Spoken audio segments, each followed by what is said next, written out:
நான் கிராமத்துல வளர்ந்த பொண்ணு. எனக்கு 2 தங்கச்சிங்க இருக்காங்க. அப்பா, அம்மா எல்லாருமே இருக்காங்க. ரொம்ப சந்தோஷமான குடும்பமா கிராமத்துல வாழ்ந்துட்டு இருந்தோம். அப்ப நான் 8வது படிச்சுட்டு இருந்தேன். அப்பா பிசினஸ் பண்ணிட்டு இருந்தாரு. வெளியூர்ல பிசினஸ் பண்ணிட்டு இருப்பாரு. மாசத்துல ஒரு டைம் வந்து எங்கள பாத்துட்டு போவாரு. இப்படியே தான் எங்களோட வாழ்க்கை போயிட்டு இருந்துச்சு. என் அப்பாவும் அம்மாவும் ரொம்ப நல்லா பாத்துக்கிட்டாங்க. நானும் என் தங்கச்சிங்களும் நல்லா படிப்போம். எங்களோட ஊர் எனக்கு ரொம்பவே பிடிக்கும். அவ்வளவு ஒரு அழகான ஒரு ஊரு. இயற்கை சூழல் நிறைந்த ஒரு ஊரு. கிராமத்து பொண்ணுங்க அப்படின்னா எப்படி இருப்பாங்க? ரொம்ப அடக்கமா அந்த மாதிரி தான் நானும் வளர்ந்தேன். சடனா என் குடும்பத்துல பேட் டைம் ஸ்டார்ட் ஆக ஆரம்பிச்சிருச்சு. அப்பா பண்ண பிசினஸ் எல்லாம் ரொம்பவே லாஸ் ஆகி கடன் ஆயிருச்சு. அடுத்த வேளை சாப்பாட்டுக்கே வழி இல்லாத ஒரு சூழ்நிலை. அந்த மாதிரி ஒரு சூழ்நிலையில என் குடும்பம் தள்ளப்பட்டு அந்த டைம்ல தான் 8th முடிச்சு 9th போறேன். அப்ப என் குடும்ப சூழ்நிலை ரொம்பவே மோசமானதனால வேற ஒரு ஊருக்கு வேலைக்கு அனுப்ப தயாரானாங்க. எங்க ஊர்ல இருக்கிற பிள்ளைங்க பசங்க எல்லாமே அந்த ஊருக்கு வேலைக்காக போனாங்க. நல்ல சம்பளம்னு அவங்களோட லைஃப் ஸ்டைலே ரொம்பவே மாறி போயிருச்சு. இங்கிருந்து அந்த ஊர்ல போய் பிள்ளைங்க எல்லாம் சேர்ந்து ரூம் எடுத்து தங்கி வேலை பார்த்து அங்க வர்ற காசை வச்சு இங்க ஊருக்கு அனுப்புவாங்க. பசங்களுமே அப்படித்தான். ஃபெஸ்டிவல் லீவு நல்லது கெட்டது அப்படின்னா மட்டும் தான் ஊருக்கு வருவாங்க. அதே மாதிரி என்னோட நிலைமையும் மாறிடுச்சு. குடும்ப கஷ்டத்துக்காக என்னையும் என் அப்பா அம்மா வேற ஊருக்கு அனுப்ப தயாராயிட்டாங்க. நானும் என் படிப்பு எல்லாம் விட்டுட்டு அடுத்த ஊருக்கு நானும் போயிட்டேன். பிள்ளைங்களோட ரூம் எடுத்து தங்கி நாங்க கிராமத்துல வாழ்ந்த வாழ்க்கை முறை வேற,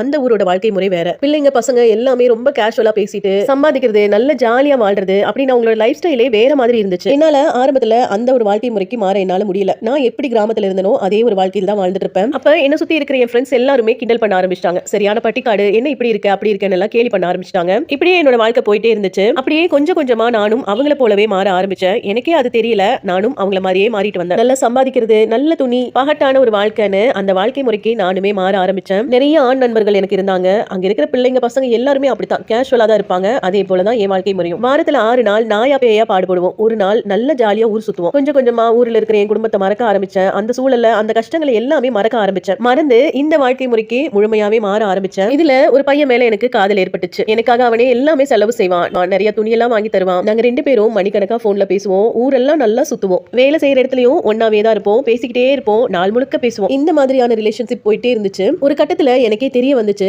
அவன் என்கிட்ட மட்டும் அப்படி பேசல, நிறைய பொண்ணுங்க கிட்ட அப்படித்தான் பேசிட்டு இருக்கான் அப்படின்னு. என்னால இதை அக்செப்ட் பண்ணிக்கவே முடியல. போய் கேட்டதுக்கு இதெல்லாம் இங்க சாதாரணமான விஷயம், இதுக்கெல்லாம் பெரிய சென்டிமெண்டா பேசாதேன்னு சொல்லி என்ன கேவலப்படுத்தி அனுப்பிச்சிட்டான். அவனை கண்ட மயக்கத்துல என் குடும்பத்தையே மறந்தேன், என் குடும்ப கஷ்டம் எல்லாம் மறந்தேன். கடைசியில டிஷ்யூ பேப்பர் மாதிரி என்ன தூக்கி எரிஞ்சிட்டான் அப்படின்னு நினைக்கும் போது தற்கொலை பண்ணிக்கலாம் போல இருந்துச்சு. தற்கொலை முயற்சியுமே பண்ணினேன். என்னோட ஃப்ரெண்ட்ஸ் எல்லாம் சேர்ந்து என்ன காப்பாத்திட்டாங்க. அப்புறமா தான் கொஞ்சம் கொஞ்சமா வாழ்க்கைனா என்னன்னு புரிய ஆரம்பிச்சது. அப்பதான் நான் எப்படி எல்லாம் நடந்துக்கிட்டேன், எப்படி எல்லாம் ஊர்ல இருந்தேன் அப்படின்னு எல்லாமே கம்பேர் பண்ணி பார்த்தேன். இந்த தண்டனை எனக்கு தேவைதான் அப்படின்னு எனக்கு தோணுச்சு. புது வாழ்க்கை, புது ஆண் நண்பருடைய மமதையில இவ்வளவு உலகம் தெரியாம நான் சுத்தி இருக்கேன் அப்படின்னு என்ன நானே உணர ஆரம்பிச்சேன். பெண்களுக்கு ஒழுக்கம் அப்படிங்கிறது ரொம்பவே முக்கியமான ஒரு விஷயம். அந்த ஒழுக்கம் தவறிடுச்சு அப்படின்னா அந்த வாழ்க்கையே வேஸ்டா போயிடும். ஆண்கள் டிஷ்யூ பேப்பர் மாதிரி யூஸ் பண்ணிட்டு தூக்கி வீசிட்டு போயிட்டே இருப்பாங்க. அப்படிங்கிற ஒரு விஷயத்தை நான் உணர்ந்து மறுபடியும் திருந்தி இன்னைக்கு என்னோட குடும்பத்துக்கு ஊர்ல இருந்து என்ன செய்ய முடியுமோ அதை செஞ்சு வாழ்ந்துட்டு இருக்கேன். என்ன மாதிரி லைஃப் ஸ்டைல மாத்தி வாழ்ந்துட்டு இருக்கவங்க யாராவது இந்த வீடியோ பாத்தீங்க அப்படின்னா தயவு செய்து அந்த ரிலேஷன்ஷிப்ல இருந்து வெளியில வந்துருங்க. பின்னாடி ஏமாந்து பரிதவிச்சு நிக்க வேண்டிய ஒரு சூழ்நிலை வந்துச்சு அப்படின்னா இது நம்மளால தாங்கவே முடியாது. இது நம்ம Facebook ஃபாலோவர்ஸ் ஒருத்தவங்க ஷேர் பண்ண சொன்ன ஸ்டோரி. அவங்களுக்கு நீங்க என்ன சொல்ல விரும்புறீங்களோ அது கமெண்ட்ஸா கன்வே பண்ணலாம்.